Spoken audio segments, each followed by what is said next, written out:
ایسے کرنا ہے۔ تفسیر کی کتب میں لکھا ہوا ہے،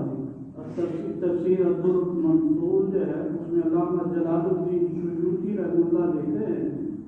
تو مطلب یہ آیت مبارکہ قبیلہ اوس اور خزرج والوں کے بارے میں ان میں لڑائی شروع ہوئی تو وہ لڑائی 120 سال تک جاری رہی، 120 سال تک۔ اب یہ قبیلے والے لوگ بھی اسلام لے آئے تھے، جب اسلام لے آئے تو پچھلی قدورتیں، لڑائیاں، عداوت، دشمنی جو تھی نا تو ختم ہو گئی۔ جب لڑائی ختم ہو جائے تو بعض لوگ ایسے ہوتے ہیں وہ آ کر غیرت جلاتے ہیں، اس نے تمہارے باپ کو ایسے کہا تھا، تمہارے بھائی کو ایسے کہا تھا، فلاں کا لڑائی ختم۔ جب پچھلی باتیں یاد دلائیں گی تو ان کے پچھلی باتوں کی غیرت کی وجہ سے دوبارہ وہ دل و دماغ میں بات ہوتا ہے۔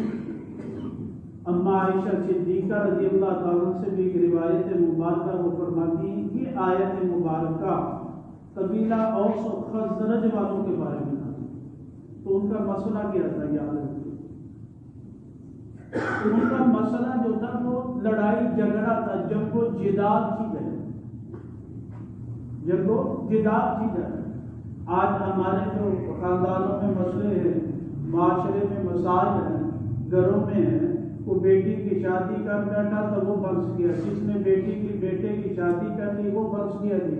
جس کی نہیں ہوئی وہ بھی بنسا پڑا جی، کسی نے لین دین کسی سے کر لیا تو وہ بنسا ہوا جی،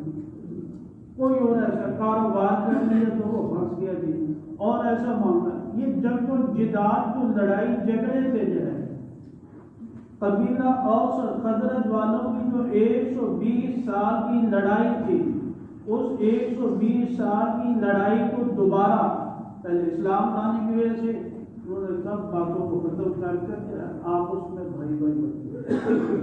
لوگوں نے کہا تمہاری ایسی لڑائی تھی، ایسے اتنا ہو، دوبارہ پھر وہ جنگ و جدال پر امان ہو۔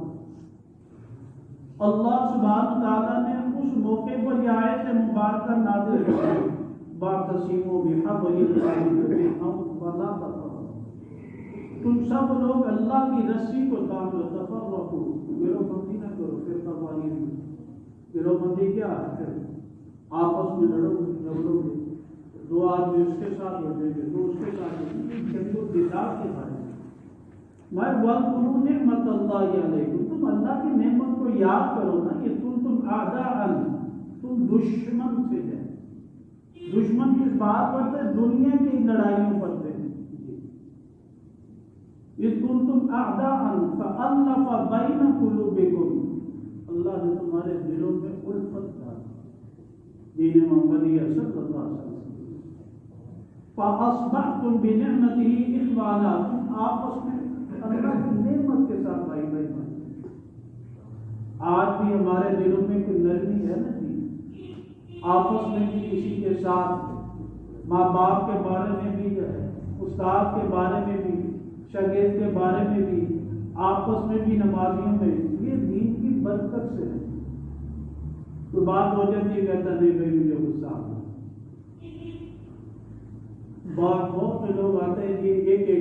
مسئلے کے بارے میں پوچھتے ہیں کہ جی میں نے فلاں وقت میں ایسے ایک آدمی کا کیا، مجھے پتا نہیں، میں نے مسئلہ پوچھا کہ ایک صاحب ہے اس نے پلاٹ خرید لیا،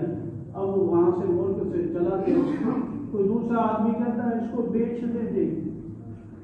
اب اس آدمی کا کوئی پتہ نہیں، بارش کا بھی پتہ نہیں، وہ اس ملک میں بھی نہیں، کہتا میں بکوا تو سکتا ہوں لیکن کسی کا مال ہے، وہ مالک نہیں مجھے پتا ہے، تو میرے لیے جائز ہے، اس کو میں نے کہا آپ کا آپ اس پر نفع نہیں دے سکتے، انہوں نے کہا جی آپ نے بتا دیا تو پاس وقت کو نعمت ہی کے بعد وہ پوچھ کے چلتے ہیں۔ وَكُنْتُمْ عَلَىٰ شَفَا حُفْرَةٍ مِّنَ النَّارِ، تم تو جہنم کے کنارے پر تھے، فَأَنقَذَكُم مِّنْهَا، اللہ نے تم کو بچا دیا۔ اس آیت مبارکہ کا تعلق ہماری گھریلو زندگی کے ساتھ ہے۔ ہماری معاشرتی زندگی کے ساتھ ہے، ہمارے خاندان کے ساتھ ہے، ہماری تجارت کی جگہوں کے ساتھ ہے، ہمارے لین دین کے ساتھ ہے، آپس میں گفتگو میں جو اونچ نیچ ہو جائے اس کے ساتھ ہے، اور بدعت کے ساتھ بھی ایسا نہیں کہ بدعت کے ساتھ یہ جیسے مرضی کرتے ہو، بدعت کے ساتھ بھی کیوں مال ہے، مال پر آ کے بڑے لوگوں کا ایمان خراب، مولویوں کا بھی ہو جاتا ہے، مولوی بھی کہتے ہیں اگر پورا نہ ہوگا